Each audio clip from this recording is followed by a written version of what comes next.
Students, आज हम लोग क्लास 10th साइंस चैप्टर 10 का पार्ट 15 यानी 15 पढ़ने जा रहे हैं। पूर्ण आंतरिक परावर्तन, टोटल इंटरनल रिफ्लेक्शन।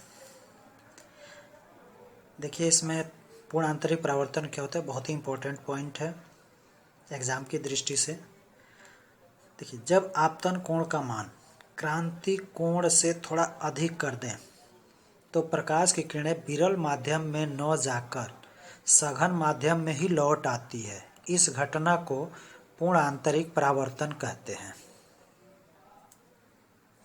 देखिए, क्रांति कोण का मतलब ऊपर सघन होना चाहिए और नीचे विरल। तो हमने ऊपर कांच ले लिया, नीचे वायु। देखिए, यहाँ से यह विलंब है, हम प्रकाश की किरणों को भेज रहे हैं। अब यहाँ पे क्रांति कोण में बताया गया था कि यहाँ 90 अंश का कोण होना चाहिए और ये है आपका कोण सी, क्रांति कोण। लेकिन अब इसमें हम क्या करेंगे कि इस आपतन कोण का मान क्रांति कोण से थोड़ा सा अधिक कर देंगे। तो जब क्रांति कोण से आपतन कोण का मान क्रांति कोण से थोड़ा सा बढ़ाएंगे तो प्रकाश की किरणें अब विरल माध्यम यानी वायु में नहीं जाएगा और यह है आपका सघन। तो चलिए देखिए, आपतन कोण का मान क्रांति कोण से जब थोड़ा सा अधिक कर देंगे तो प्रकाश की किरणें विरल माध्यम में न जाकर वह सघन माध्यम में ही ऐसे लौट आएगा। इसी घटना को हम कहेंगे पूर्ण आंतरिक परावर्तन।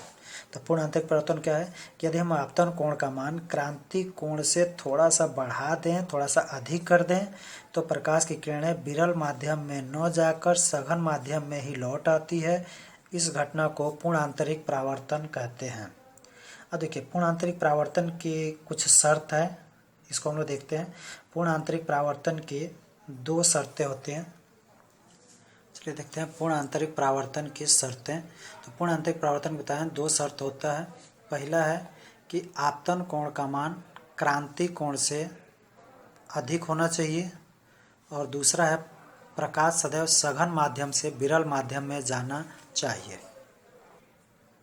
देखिए, अभी बताएं कि प्रकाश की किरणें हमेशा सघन से विरल माध्यम में जाना चाहिए और आपतन कोण का मान इस क्रांति कोण से अधिक होगा, तभी जाके पूर्ण आंतरिक परावर्तन होगा। चलिए अब देखते हैं पूर्ण आंतरिक परावर्तन का दैनिक जीवन में इसका यूज क्या है, उपयोग। जैसे पहला देखते हैं कांच में पड़ी दरार का चमकना।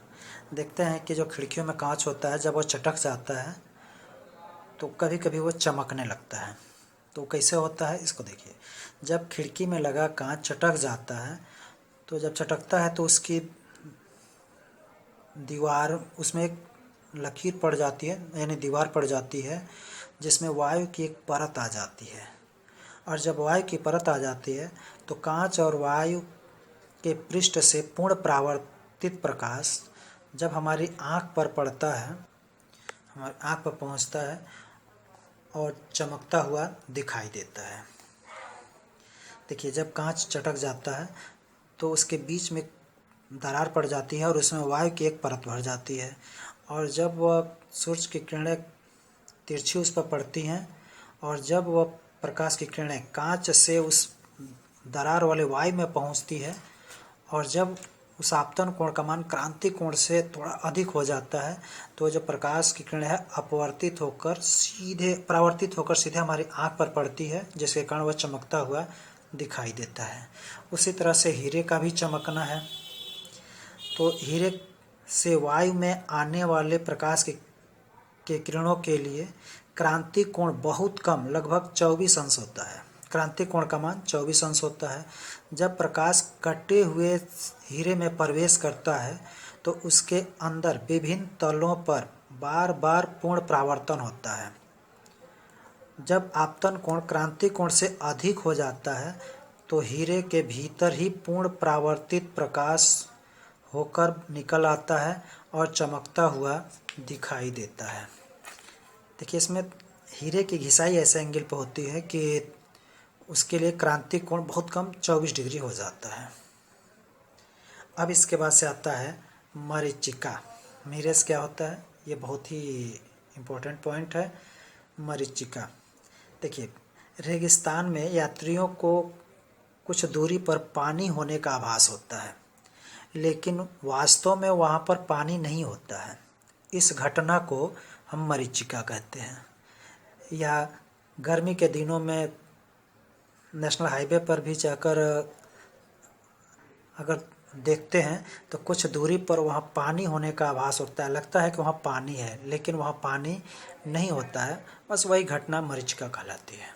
खासकर यह रेगिस्तान में अधिकतर होता है, क्योंकि जब वायु बालू के संपर्क में आता है तो गर्म हो जाता है, और गर्म होने के कारण वह ऊपर चली जाती है, और जब वायु गर्म ऊपर चली जाती है तो नीचे का माध्यम विरल हो जाता है और ऊपर का सघन हो जाता है, जिसके कारण वहाँ पेड़ के जो प्रतिबिंब है वह उल्टा दिखाई देने लगते हैं, जिससे वहाँ पानी होने का आभास होता है।